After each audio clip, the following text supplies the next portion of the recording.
오늘도 하나님의 크신 위로와 하나님의 사랑이 우리 모든 성도들 가운데 함께 하시기를 주님의 이름으로 축복합니다. 지난주에 우리 손흥민 선수가 주장으로 뛰고 있는 영국의 토트넘이라고 하는 축구팀이 있는데, 이 축구팀이 유로파 리그 경기에서 우승을 차지했습니다. 우승을 차지해서 우리 손흥민 선수는 태극기를 몸에 두르고 우승 트로피를 막 높이 들면서 그 우승의 기쁨을 이제 만끽하는 장면을 아마 다 보셨을 것입니다. 얼마나 참 자랑스러운 일 아닙니까? 이 영국에서 이 손흥민 선수의 인기는요, 그야말로 정말 폭발적입니다. 어린 아이부터 노년에 이르기까지 우리 모든 국민들이 다 손흥민 선수를 좋아하는 거예요. 열광하는 겁니다.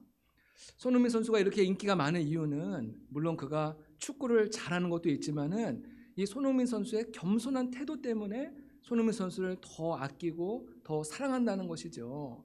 아마 여러분들도 TV에 손흥민 선수 나오는 모습을 보시면요, 항상 늘 밝게 웃는 모습 아닙니까? 늘 밝게 웃고 또 모든 사람들에게 또 친절하게 또 배려 있게 이제 보여지는 그 태도를 통해서 우리 많은 사람들이 손흥민을 아끼고 사랑하는 것이죠.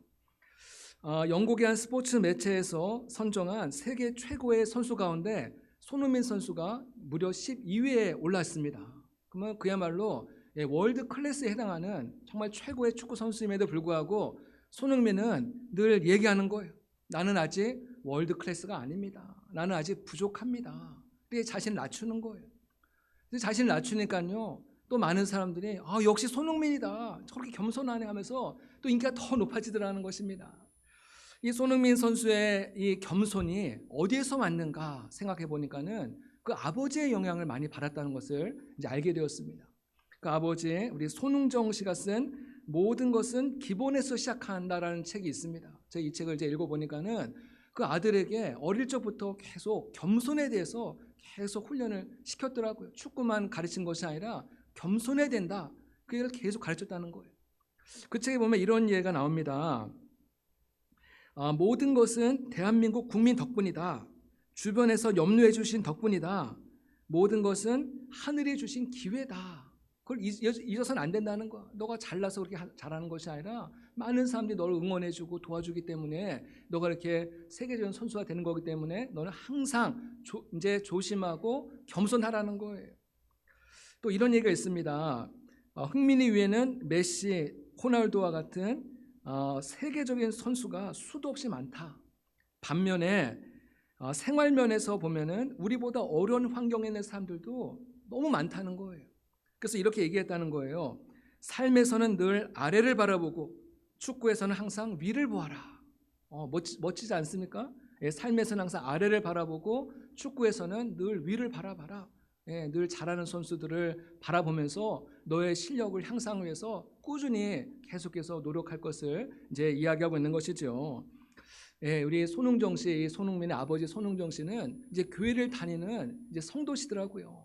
아마 교회를 통해서 이 겸손의 능력, 겸손의 중요성을 너무나 잘 알았기 때문에 그 아들 손흥민에게 계속 겸손하게 살 것을 이제 요청을 한 것이죠. CCM 찬양 가운데 그 소원이라는 찬양이 있습니다. 제가 한때 이 찬양을 들으면서 참 많이 이제 울었던 적이 있었는데, 그 당시에 참 일이 잘 내 뜻대로 잘 안 되고 마음에 기쁨이 없고 참 마음이 어둡고 답답하고 이제 그럴 때가 있었습니다. 그러다가 우연히 이제 그 기독교 방송에서 나오는 이 소원이라는 찬양을 들으면서 참 굉장히 이제 많이 눈물 흘렸던 경험이 있는데요. 그 가사에 이제 이런 가사가 있습니다. 저 높이 솟은 산이 되기보다 여기 오름직한 동산이 되길, 내 가는 길만 비추기보다는 누군가의 길을 비춰준다면 내가 노래하듯이 또 내가 얘기하듯이 살길, 난 그렇게 죽기 원하네. 삶의 한 절이라도 그분을 닮기 원하네. 사랑 그 높은 길로 가기 원하네. 내 마음에 기쁨이 없고 내 마음에 이렇게 어렵고 힘든 이유는 내가 높이 솟은 산이 되고 싶은데 그게 안 되니까 그것 때문에 내가 이렇게 힘들어하고 어려워했던 것이 아닌가, 이제 그런 마음을 발견하게 된 것이죠. 사람들은 이처럼 누구나 높이 솟은 산이 되기를 원해요. 예, 높이 서 있는 자신을 바라보면서 많은 사람들이 부러워하고 많은 사람들이 선망의 눈빛을 보내기를 다들 원하고 있는 것이죠. 그것이 안 될 때 마음이 상하고 마음이 답답하고 기쁨이 사라진다는 거예요. 높이 솟은 산이 되는 것이 그것이 나쁜 것은 아닙니다. 성경에 보면은 요셉이라든지 다윗이라든지 이런 분들도 나중에 다 높이 솟은 산이 되지 않았습니까? 근데 문제는 하나님이 세워주는 그 높이 솟은 산이 아니라 내가 인위적으로, 내가 억지로 높이 솟은 산이 되려고 그렇게 몸부림을 친다는 거예요. 내가 그 산에 올라가기 위해서 가지 말아야 될 길을 가기도 하고, 내가 그 산의 정상을 밟기 위해서 다른 사람들을 누르기도 하고, 다른 사람의 눈에 눈물 나게 하는 그런 일을 하면서 기어코 그 산에 오르려고 하는 사람들도 있다는 거예요. 생각해 보시기 바랍니다. 어떻게 모든 사람이 다 높이 솟은 산이 될 수 있겠습니까? 그 산을 또 지탱하는 언덕도 있어야 되고 골짜기도 있어야 되고, 이런 많은 것들이 하나하나 다 합해져서 이제 꼭대기가 생기는 거 아니겠습니까?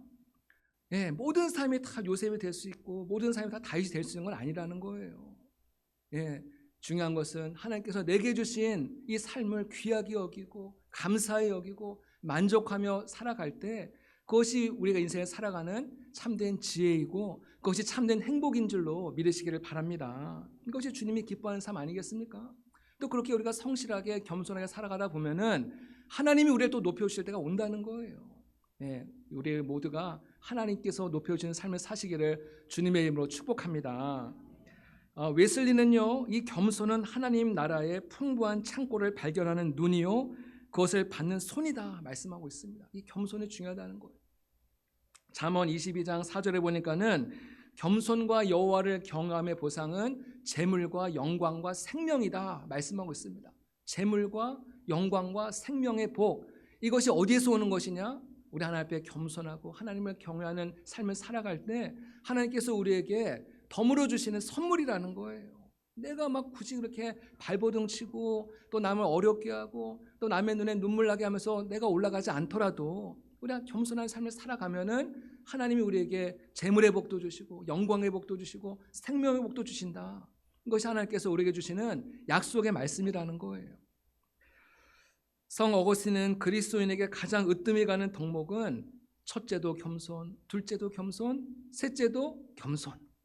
한 제자가 스승에게 물었습니다. 어거스틴에게 물어봤어요. 선생님, 그러면은 교만은 무엇입니까? 그때 어거스틴이 대답을 합니다. 교만이라는 것은 자기가 지극히 겸손하다고 생각하는 거, 이것이 교만이라는 거예요. 예, 나는 너무 겸손해. 나같이 겸손한 사람이 어디 있어? 이게 가장 큰 교만이라는 것이죠. 근데 많은 이 교만한 사람들은 자신이 교만하다는 것을 전혀 알지를 못해요. 인식하지를 못하고 살아간다는데 문제가 있는 것이죠. 내가 금식을 하고 열심히 봉사를 하고 헌금 생활도 열심히 하고 이런 모든 생활들을 다 성실하게 최선을 다해서 살아갈 때 어느 순간 내 마음 한구석에 이런 마음이 찾아오는 거예요. 야, 너 정말 대단하다. 너 정말 훌륭하다. 야, 이 세상에 너 같은 사람 없어. 이게 바로 이제 교만의 마음이 싹트기 시작한다는 것이죠. 영적인 어떤 우월감을 갖게 된다는 거예요. 나 자신이 교만하다는 것을 직시하고 깨닫는 그 순간부터 진정한 은혜의 문이 열리게 된다는 것입니다. 성경에 보면은 사람이 망하게 된 이유는 모두 한 가지입니다. 교만 때문에 망한 거예요. 사울 왕, 솔로몬 왕, 우시아 왕, 이 세 명의 왕에게는 공통점이 있습니다. 그들이 처음에 시작할 때는 겸손하게 시작을 했어요. 하나님 앞에 너무나도 낮은 자세로 겸손하게 시작을 하다가 그들이 나중에 인기가 생기고 또 유명해지고 부경을 누리면서 그들이 점점 교만의 길을 가게 되더라는 거예요. 사무엘상 15장 17절에 이런 말씀이 있습니다. 사무엘이 이르되 왕이 스스로 작게 여길 그때에 이스라엘 지파의 머리가 되지 아니하셨나이까. 예, 왕이 정말 겸손한 모습을 보고 하나님이 그 모습을 보고 당신을 이스라엘의 지도자 머리로 삼아주셨는데 당신이 지금은 변했다는 거예요. 하나님의 말씀도 무시하고 전쟁에서 이기니까는 자기를 기념하기 위해서 기념비를 세우고, 이러면서 점점 하나님과 엇박자가 나고 하나님이 기뻐하지 않은 길을 걸어가니까 나중에 결국 하나님께 버림을 받게 되더라는 것이죠. 사사기 9장에 보면요, 요담이라고 하는 이 사람이 백성들에게 비유의 말씀을 전합니다. 이건 이제 비유입니다. 이제 많은 나무들이 함께 같이 모여 있는데 그 나무들이 자신들을 이끌어줄 임금을 이제 찾게 되었습니다. 누가 우리의 임금이 되어줄 것인가 찾으면서 여러 나무들을 찾아다니는 거예요. 첫 번째는 감람나무를 찾아갑니다. 감람나무에 찾아가서, 올리브 나무죠. 이 나무에 찾아가서 당신이 좀 우리를 이끌어주는 왕이 되십시오 라고 부탁을 해요. 근데 감람나무는 나는 하나님을 위해서 해야 될 일들이 너무 많기 때문에 나는 왕이 되지 않겠습니다 하면서 거절을 합니다. 그러니까는 그 다음부터는 무화과 나무에도 찾아가고 포도나무에도 찾아가서 당신이 우리를 이끌어주는 임금이 되어 주십시오라고 부탁을 합니다. 근데 무화과 나무나 포도나무도 똑같은 대답을 하는 거예요. 나는 이게 무화과 열매를 맺고 포도 열매를 맺는 것이 너무나도 행복하고 이것이 너무나도 큰 축복이기 때문에 이 축복을 나는 놓치고 싶지 않습니다. 그래서 또 거절을 합니다. 마지막에는 누구를 찾아가느냐? 가시나무를 찾아가요. 가시나무에게 당신이 우리의 임금이 되어 주십시오 말하니까요, 이 가시나무가 기다렸다는 듯이, 왜 이제 왔냐는 듯이, 내가 당신의 임금이 되어 주겠습니다. 그러면서 무슨 말 하냐면은 다 내 밑으로 들어오라는 거예요. 내 밑으로 들어오지 않으면은 내 입에서 불이 나와가지고 내가 다 살라버리겠다. 아주 무시무시한 말을 하는 거예요. 무엇을 말하는 것이겠어요? 자신의 분수를 모르고 교만해서 이리저리 날뛰다가 나중에는 결국은 심판을 받게 되는 한 사람의 모습을 이렇게 비유로 들고 있다는 것입니다. 이처럼 성경의 주제는 항상 겸손하라는 것입니다. 이것이 신구약 성경 전체를 관통하는 굉장히 중요한 주제라는 거예요. 예수님은 마태복음 11장 29절에서 이렇게 말씀하셨습니다. 나는 마음이 온유하고 겸손하니 나의 멍에를 메고 내게 배우라. 그리하면 너희 마음이 쉼을 얻으리니. 예수님은 스스로가 나는 마음이 온유하고 겸손한 자다. 그래서 내게로 와서 내게 배우라 말씀하고 있습니다. 예수님은 만왕의 왕이신데도 예루살렘 성에 입성할 때 그 어린 나귀 새끼를 타고 입성하지 않습니까? 다른 지도자들은 말을 타고 백마를 타고 아주 멋지게 입장을 하는데 예수님은 너무나 초라한 나귀 새끼를 타고 입장을 하는 거예요. 그런가 하면 예수님은 그 제자들의 더러운 발을 씻어주지 않습니까? 예수님 주변에 많은 사람들을 보시기 바랍니다. 예수님의 친구들 가운데서 뭐 높은 지위에 있는 사람은 하나도 없었습니다. 예수님 주위에 있는 친구들은 다 세리들이고 창기들이고 죄인들이고 어부들이고 다 이런 분들하고 늘 어울려서 함께 생활하지 않았습니까? 예수님이 그만큼 온유하고 겸손하기 때문에 가능한 일이죠. 예수님은 온유하고 겸손한 분이시기 때문에 예수님을 진정으로 내 마음속에 구조로 영접한 분들은 당연히 온유하고 겸손한 삶의 열매를 맺게 되어 있습니다. 예수님의 그 영이, 온유하시고 겸손한 예수님의 영이 내 마음속에 들어와 있는데 어떻게 우리가 교만할 수가 있겠습니까? 예수님은 온유하고 겸손한 분이시기 때문에 예수님의 그 눈은 누구를 향하겠어요?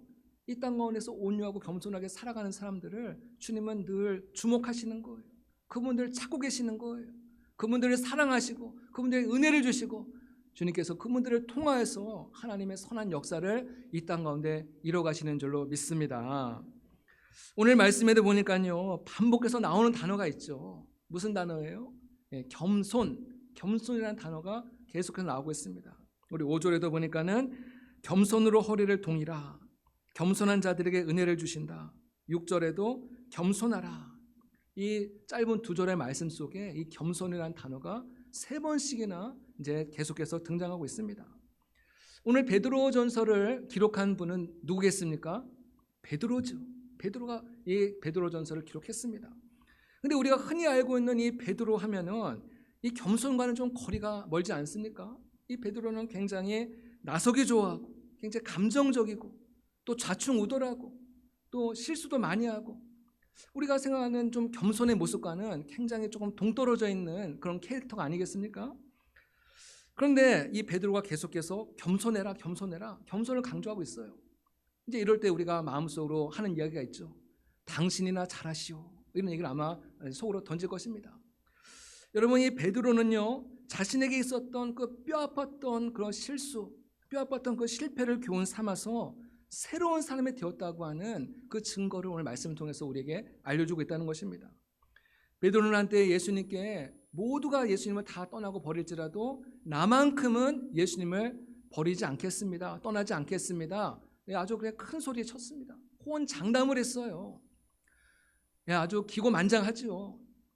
하지만은 그 말을 고백한 몇 시간도 지나지 않아서 이 베드로는 예수님을 모른다고 3번이나 부인하고 말았죠. 그 기고만장하던 베드로가 한순간에 땅바닥으로 내동댕이 쳐지는 그런 경험을 했다는 것입니다.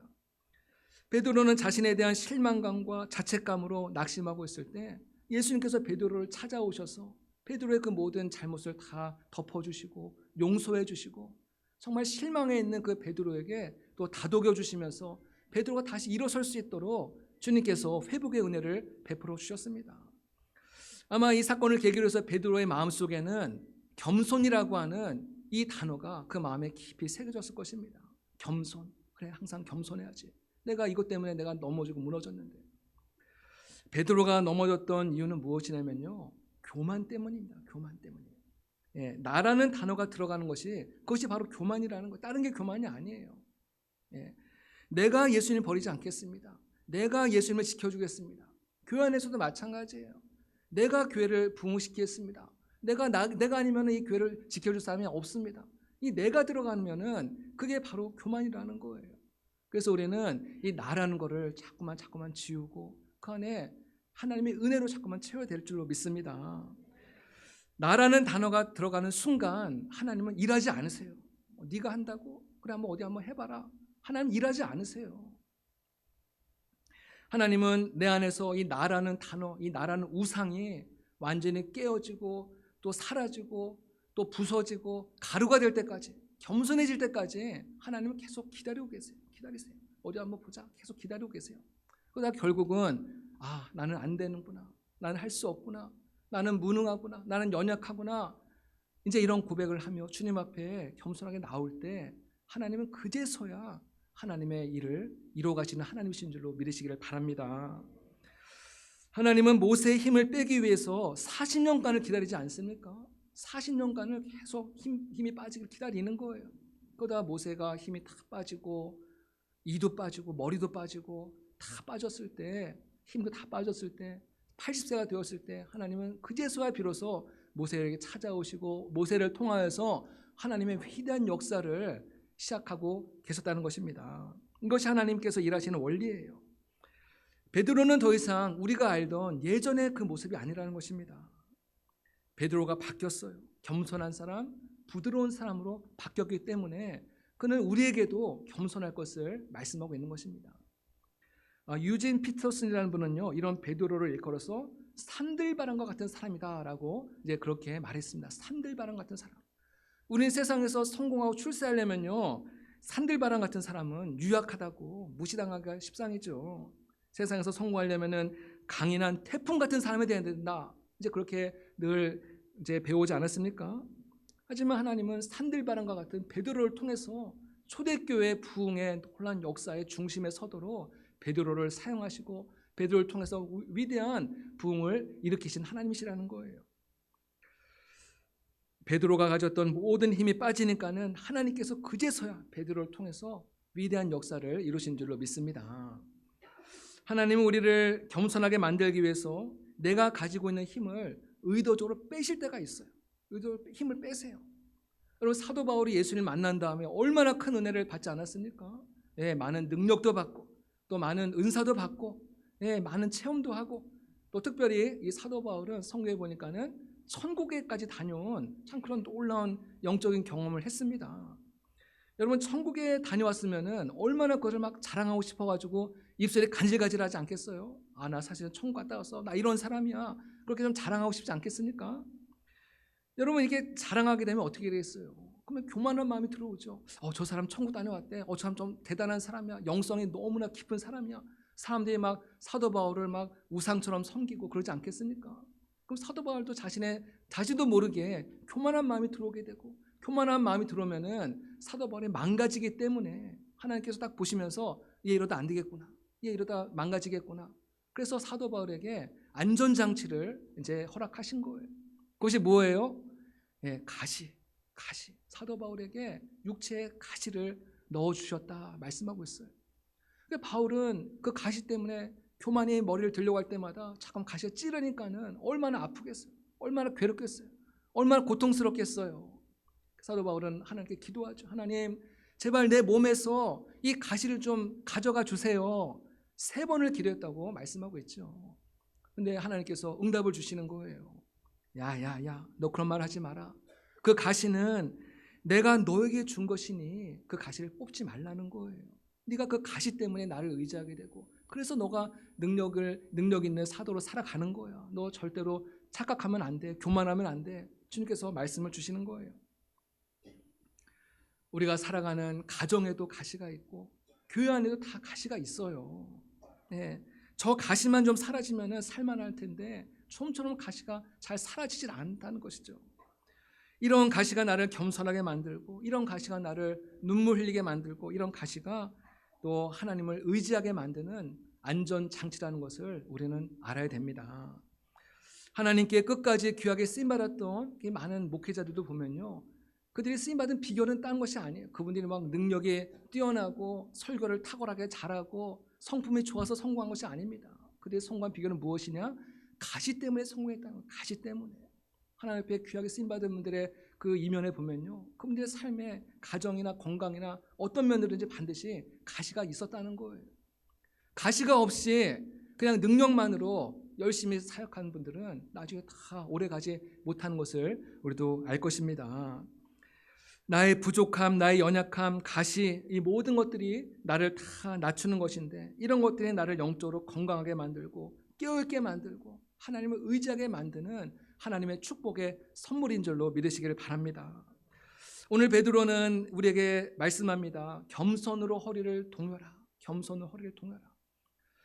베드로는 예수님께서 십자가에 달리시기 전날 밤에 같이 마지막 최후의 만찬의 식사를 함께 이제 자리에 있지 않았습니까? 예수님께서 식사를 마친 뒤에 이제 수건을 허리에 동이고서 제자들의 12제자들의 발을 이제 씻어주지 않습니까? 다 일일이 닦아주는 거예요. 그 자리에 베드로 있었거든요.